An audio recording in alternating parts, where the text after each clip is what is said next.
అందుకో దండాలు బాబా అంబేద్కర్ అంబరాని ఉన్నట్టు చెప్పుల గురువంగా అందుకో దండాలు బాబా అంబేద్కర్ అంబరాని ఉన్నట్టు చెప్పుల పొడవంగా ముందుగా నిన్ను తలచి పాటలు పాడేము వీడి తెలుగు జాడి తెలుగు పండగ రోజంట అందుకో దండాలు బాబా అంబేద్కర్ అందుకో దండాలు బాబా అంబేద్కర్ నీ తండ్రి రామోజీ నీ తల్లి రమాబాయి నీ ఊరు అంబవాడ నీ జిల్లా రత్నగిరి ఏప్రిల్ 14 పుట్టిన రోజంట వీడి తెలుగు దాడి తెలుగు పండగ రోజంట అందుకో బాబా అంబేద్కర్ అంబరాని ఉన్నట్టు గౌరవంగా ముందుగా నిన్ను తలచి పాటలు పాడే వీడి తెలుగు దాడి తెలుగు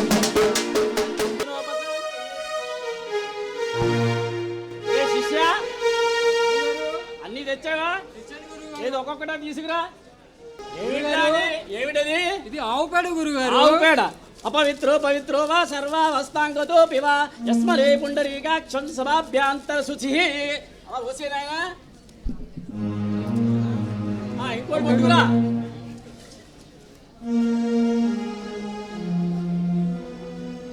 ఇదేమిటి? ఆవు మూత్రం గురుగారు. ఆవు మూత్రం. అవును గురుగారు. పవిత్రో వా సర్వావస్థాంగతో పివా యస్మరే పుండరీకాక్షం సభాభ్యాంతర శుచి. వేసాయి నాయనా మళ్ళీ పట్టుకురా.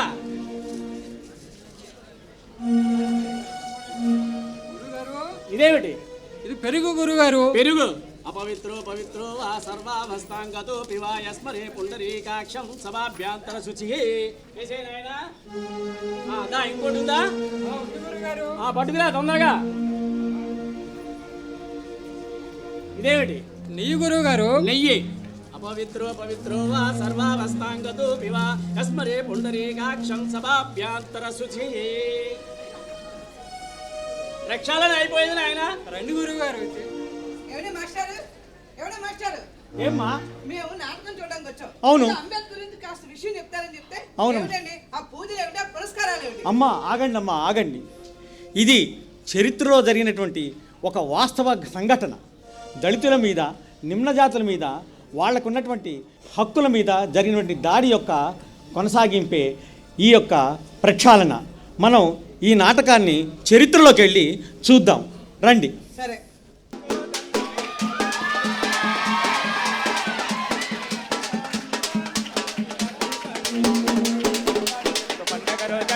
అందుకో దండాలు బాబా అంబేద్కర్ అంటరాని వాడివని అగ్రకుల మూర్ఖులు అంటరాని వాడివని అగ్రదల మూర్ఖులు పదే పళ్ళలోన అవమానం చేస్తుంటే మీ అందరి అభిమానంతో ఈరోజు ఎమ్మెల్సీగా మీ ముందుకు వచ్చాను.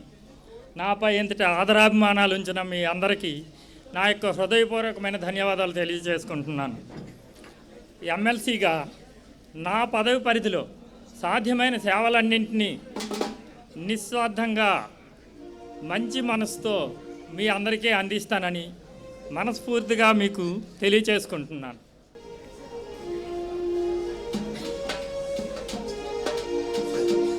నా మీద అభిమానంతో మీరు సేకరించిన విరాళాల సొమ్ము నాకు బహుమతిగా ఇచ్చారు. ఈ బహుమతి సొమ్మును బహిష్కృత హితకారిణి సభకు నా వంతు విరాళంగా ఈ సభాముఖంగా అందజేస్తున్నాను. ఈ మహద్గ్రామంలో దళితులను ఈ మంచినీటి చెరువుని అంటకుండా చేస్తున్నారు. పాపం వాళ్ళంతా మురికి గుంటల్లో నీళ్లు తాగుతూ అనారోగ్యాలు పాలవుతున్నారు. ఇక నుండి దళితులు అగ్రవర్ణాల వారు అందరూ ఆ మంచినీటి చెరువునే త్రాగాలి. ఇలా మన కౌన్సిల్లో ఒక తీర్మానం చేయాలి. ఇందు మూలంగా 50 మంది ప్రజామందికి తెలియజేయడం ఏంటంటే మన మున్సిపాలిటీ వారి ఆర్డర్ ప్రకారంగా మన గ్రామంలో ఆ చౌదరి గారి చెరువులో ఉన్న నీళ్లు అందరు కులపాలు కూడా వాడుకోవచ్చు. అలాగని ఎవరైనా వ్యతిరేకిస్తే వారు కఠినంగా శిక్షింపబడతారు.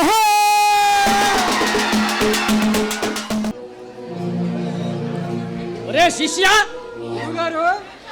ఎవడురా వాడు ఆర్డర్ వేయడానికి? వాళ్ళెవరు ఆర్డర్ వేయడానికి? అసలు మంచినీళ్ళు ముట్టుకుందుకు ఎవడరా అసలు వాడు? ఇగో ఎవడైనా సరే చెరువుని అపవిత్రం చేసినా ఇది చేసినా సరే వాడిని చంపేస్తాను తెలుసా? అంతే గురువు.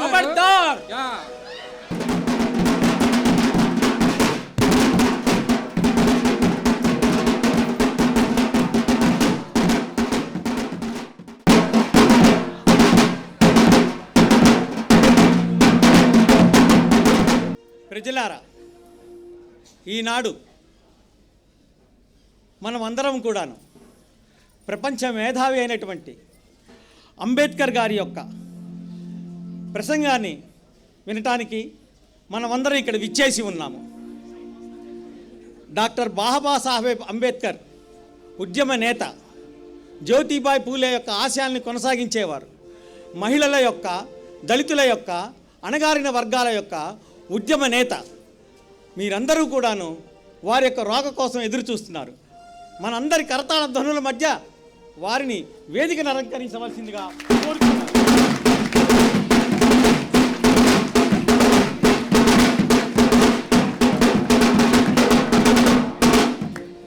ఇప్పటికే మహద్ చెరువు నీటిని తాగడానికి నహర్ కులస్తులు ఎవరికి కూడా అనుమతి లేదు.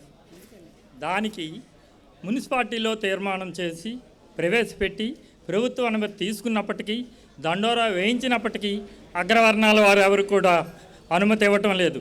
పైగా చంపేస్తామని బెదిరిస్తున్నారంట.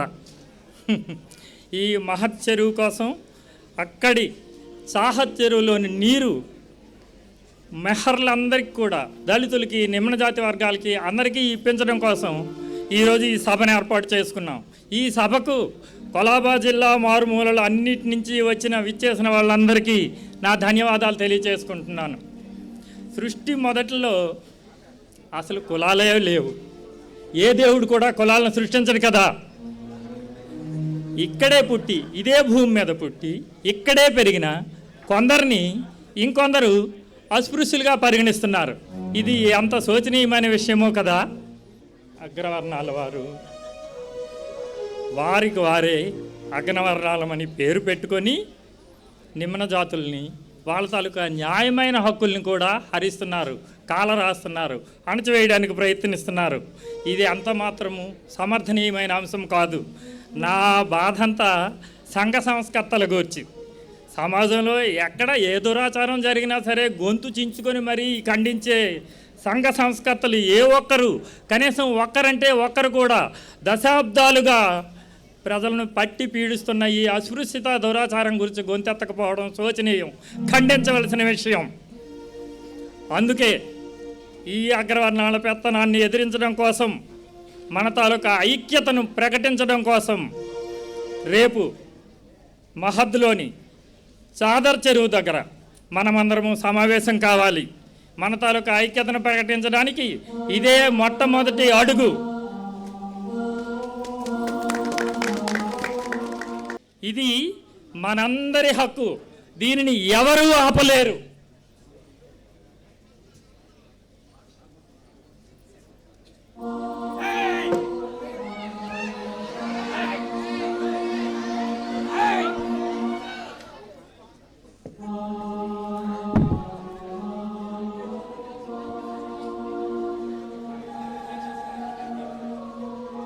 ఇదందరికీ మా హక్కు ఉంది.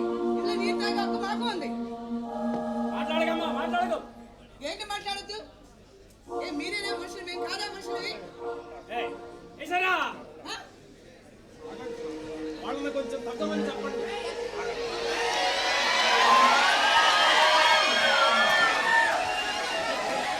అంబేద్కర్ గారు, వాళ్ళని కొంచెం తగ్గమని చెప్పండి ప్లీజ్.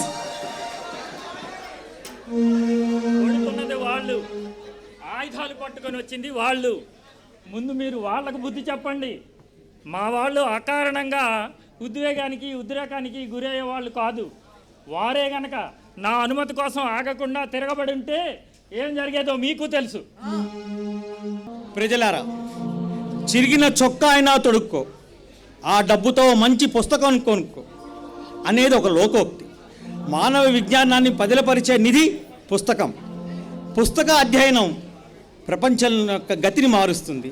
మంచేదో చెడేదో తేట తెల్లం చేస్తుంది. వర్తమానం ఎలా గలపాలో, భవిష్యత్తును ఎలా నిర్మించుకోవాలో కూడా అవగతమవుతుంది. కష్టాలకి, కన్నీళ్ళకి కారణాలు తెలుస్తాయి. మనుషులు, వారి మనస్తత్వాలు, సమాజాలు, వాటి సామాజిక సంబంధాలు, రాజులు, రాజకీయాలు, ఆర్థిక మూలాలు, ప్రపంచ పరిణామం, ఇలా ఎన్నో విషయాలు, ఈ అద్భుతమైనటువంటి విషయాలన్నీ పుస్తక పఠనం వల్ల తెలుస్తాయి. తినడానికి తిండి లేని అంబేద్కర్ అక్షరాలని ఆబగా తినేశాడు. అంటరానితనం అనే అవమాన కత్తిపోట్లకు అక్షరం అనేటువంటి డాలుని ఎదురుపెట్టాడు. అక్షరాన్ని బ్రహ్మాస్త్రంగా మార్చి బ్రాహ్మణిజానికి బొంద పెట్టాడు. ఏ అక్షరంతో కుల వ్యవస్థ సౌధాన్ని నిర్మించారో ఆ అక్షర క్షిపణులతోటే ఆ భవనాన్ని తుత్తునీయాలు చేశాడు. అక్షరమే జ్ఞానం అని తెలుసుకున్న అంబేద్కర్ అక్షరం పట్ల రవ్వంత అలక్ష్యం కూడా చూపలేదు, నువ్వు గింజంత నిర్లక్ష్యం కూడా ప్రదర్శించలేదు. ఎన్నో గ్రంథాలయాల్ని చదివాడు. అలాగే కూడు గూడు గుడ్డ ఇవన్నీ మాని పుస్తకాల్ని కొనుక్కున్నాడు. అంతేకాదు ఒక పెద్ద ఇల్లు కట్టుకున్నాడు. అందరూ ఆయన ఆ ఇంట్లో సుఖంగా నివసించడానికి కట్టుకున్నారనుకున్నారు, కానీ కాదు. ఆ ఇల్లు ఆయన నివాసం కోసం కాదు, తాను కొన్న బహుమతిగా పొందిన సేకరించిన పుస్తకాలన్నింటినీ దాంట్లో పదిలపరచడం కోసం ఆయన ఆ ఇల్లు కొన్నాడు. అందరూ ఆలుబిడ్డల కోసం ఇల్లు కట్టుకుంటారు, కానీ పుస్తకం కోసం ఇల్లు కట్టుకున్నటువంటి గొప్ప వ్యక్తి ప్రపంచంలో ఉన్నటువంటి ఒకే ఒక వ్యక్తి డాక్టర్ భీమ్రావ్ అంబేద్కర్. 1928 నాటికే ఆయన గ్రంథాలయంలో సుమారు 60,000కు పైగా పుస్తకాలు ఉన్నాయి.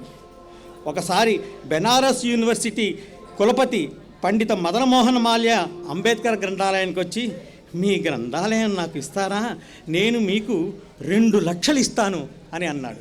కానీ ఆయన అంబేద్కర్ దాన్ని తృణీకరించాడు, ఒప్పుకోలేదు.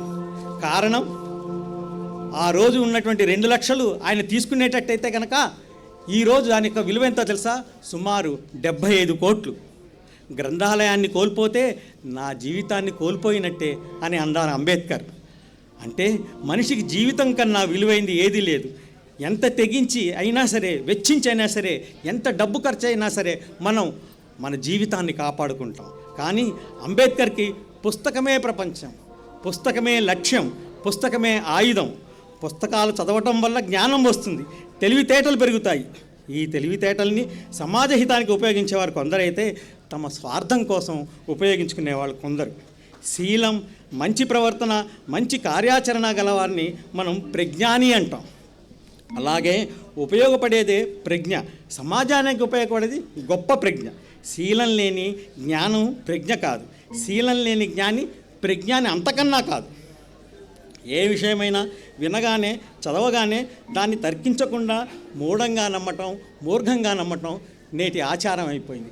ఇప్పటికీ కూడాను మనం ట్యాంకులు కొంటే, విమానాలు కొంటే వాటిని నిమ్మకాయల మీద నడిపిస్తాం. మనం కాదు, మన ప్రభుత్వాలు కూడాను ఆ రకంగా నడిపిస్తున్నాయి. వీటన్నిటిని వ్యతిరేకించిన వాడు, ఈ మూర్ఘత్వాన్ని మూఢత్వాన్ని వ్యతిరేకించిన వాడు డాక్టర్ బిఆర్ అంబేద్కర్. అలాగే తన జ్ఞానాన్ని కేవలం తన సుఖం కోసం కాకుండా, తన సంపదను పెంచుకోవడం కోసమే కాకుండా సమాజ శ్రేయస్సు కోసం వినియోగించడం ప్రజ్ఞాని చేసే పని. ఈ పని అంబేద్కర్ గారు చేశారు. ఈ లక్షణాలన్నీ విశ్లేషించుకుంటే 100కి 110 పాళ్ళు అంబేద్కర్ ప్రజ్ఞానే, పరిపూర్ణ ప్రజ్ఞాని. అతనిని అసహ్యంగా చూసి ఈసడించుకున్నటువంటి భారతదేశపు హిందూ ధర్మాన్ని ఆయన ఏనాడు ద్వేషించలేదు, దీని మీద ద్వేషం పెంచుకోలేదు. తన జాతి వాళ్ళలో కూడాను ఆ ద్వేషాన్ని ఆయన పెంచలేదు. ఈ దేశాన్ని అమితంగా ప్రేమించాడు.